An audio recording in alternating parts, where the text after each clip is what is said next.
The train has changed the world we live in more than any other single machine.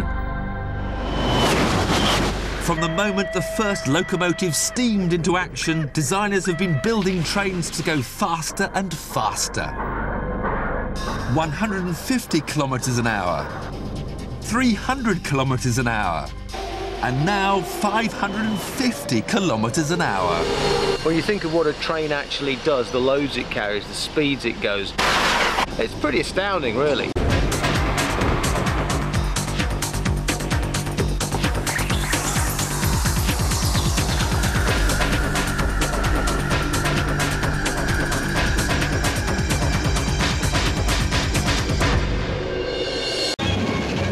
Thanks to its rich rail history, there are some 100,000 train spotters in the UK.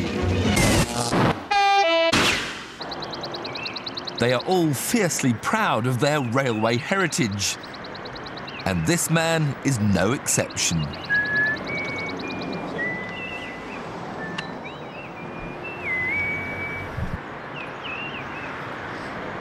I was never actually a train spotter, although I do like big lumps of technology, and a train is actually a big lump of technology.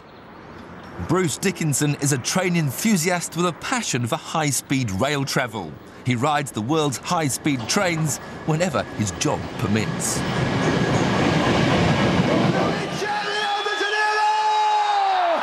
Bruce is rock band Iron Maiden's lead singer.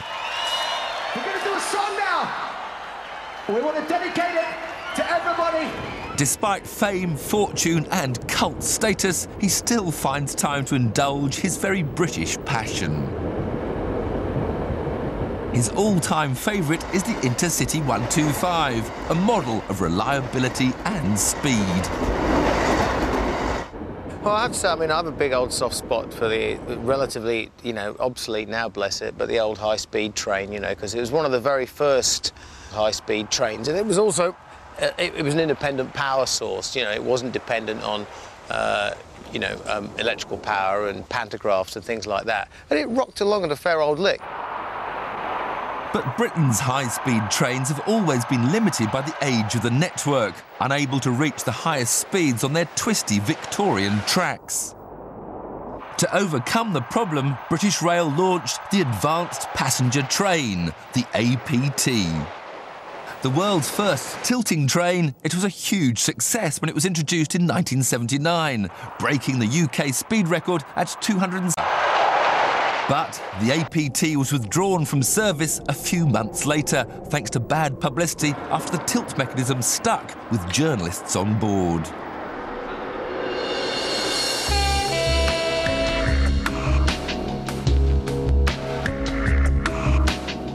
Over 2 decades later, and tilting technology is back on track in Britain. The Pendolino, developed by Fiat, tilts up to 8 degrees and maintains an average speed of 240 kilometres an hour.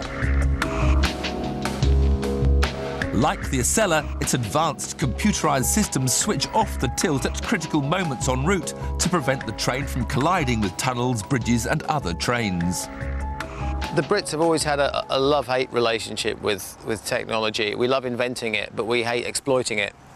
And you can almost look at the movie The Italian Job and say, well, unfortunately, they've tucked us up good and proper now, because they're actually selling back our technology back to us in the form of the Pendolino, which Virgin has brought, because of our higgledy-piggledy twisty tracks. We're stuck with Italian technology, not a bad thing necessarily, but just a great shame, because the APT was potentially a fantastic bit of kit.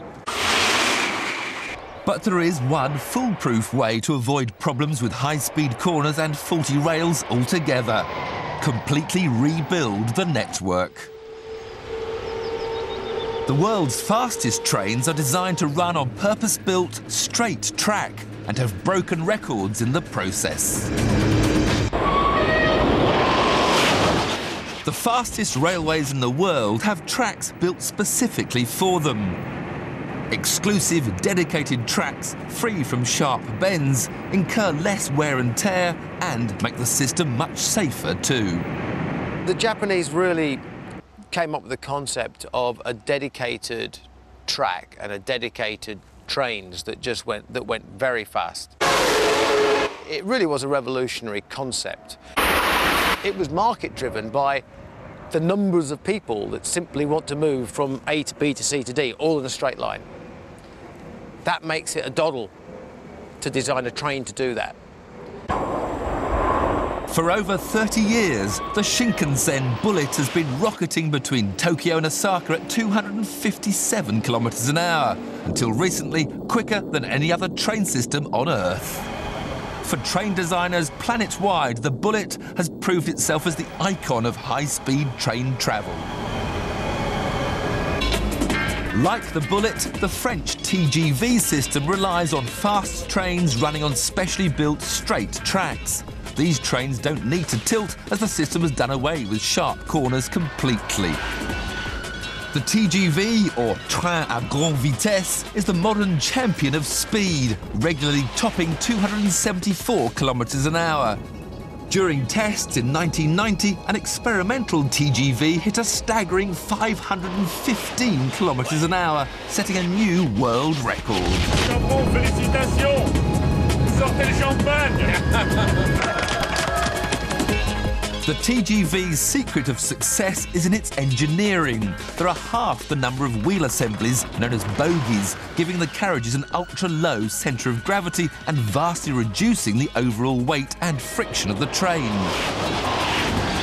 The TGV is also possibly the safest train system in the world.